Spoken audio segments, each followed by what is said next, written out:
Hi, my name is Christine McKenna, and I am your student's pre-AP chemistry teacher this year. I just wanted to go ahead and walk you through Blend and see and explain to you how my Blend is set up so that you know exactly what's going on.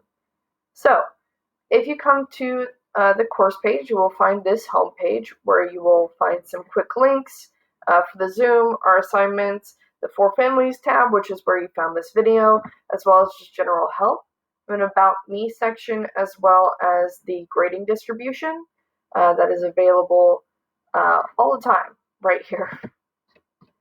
A couple things that I wanted to talk to you about. I'm going to switch to student view real quick so that I can better show you what's going on within modules, which is where students will have their actual assignments. So if we click to modules, we have a couple of modules available. We have the Introduction to Distance Learning, as well as the first unit that we were working through, the Introduction to Chemistry and Lab. Now you'll notice that a lot of the assignments are grayed out, and this is for a very specific reason. I have set up my Blend so that your student is required to move through it sequentially so that they can't take a quiz over lab safety if they haven't actually watched any of the lab safety instructions or the lab safety contract. They haven't done any of that. They haven't participated fully, which means that they are not ready for the quiz, so that quiz will not have been made available. Another perk of this means that they will get a little check next to each assignment as they complete it. As you can see, my student view, I haven't actually done any of these assignments, so I have these little angry red circles telling me that I am behind. But you can also see under each assignment that we have a description of what needs to happen in order to get that little check and to move forward throughout the module. So you can see for this week 1 check and discussion, I need to submit something. But for the distance learning schedule, I only need to view it to get that check mark. So those little words will be on all of the modules and all of the assignments so that your students get those little checks and they can see that they have actually done everything and are ready to move forward. On top of the graying out of everything. So hopefully that will help with some planning for your student to be able to see like, oh, these are the things that I'm missing and everything above it is grayed out. So I know that I am behind. On top of the modules being made to be sequential, we also have some assignments in the module that I wanted to quickly talk to you about. So each day in the module, we will have some sort of an asynchronous lesson. Asynchronous means not at the same time. And we are using a flipped classroom model. So I do want your student to complete whatever asynchronous material is for that particular day prior to coming to class.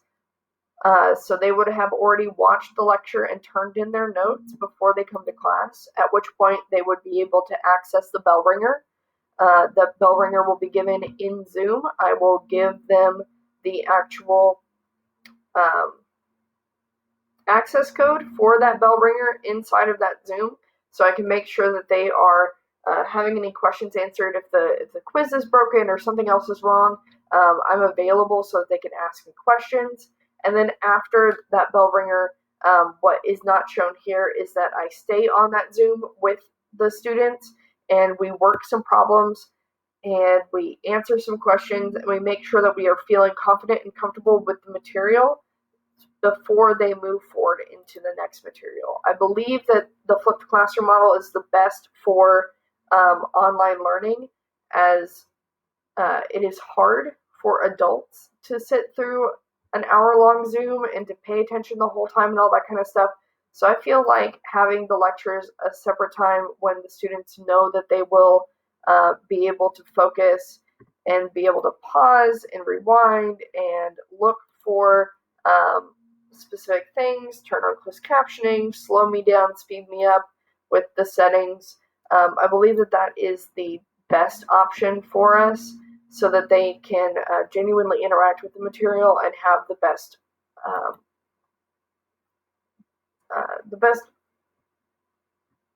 experience, I guess, with the course material, so that they can actually internalize it and understand it.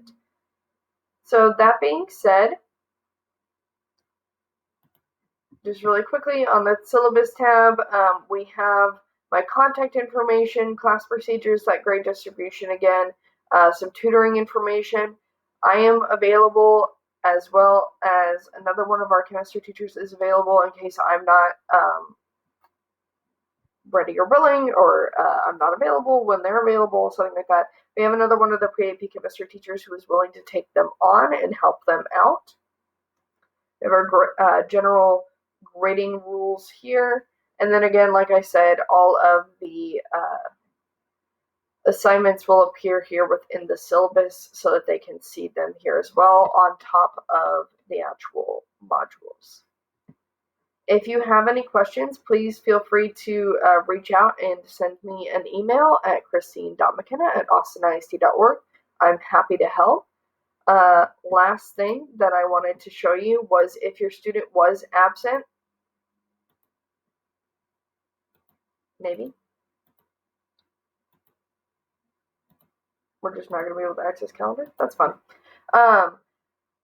Another thing that I wanted to point out to you was that if your student was absent, I have appointments on my Blend calendar, and they can open up the calendar, find appointments, select my course, and then they will be able to see my actual appointments and make an appointment with me so that they can retake anything that they missed because they weren't ready or they were sick or something like that. Like, that is available to them, and that resource is on Blend, as well as I send it out rather frequently for how to make appointments, and I remind your students basically every day. So hopefully that answers all your questions. Again, if you have any questions on top of that, please feel free to reach out to me and send me an email. Have a great day.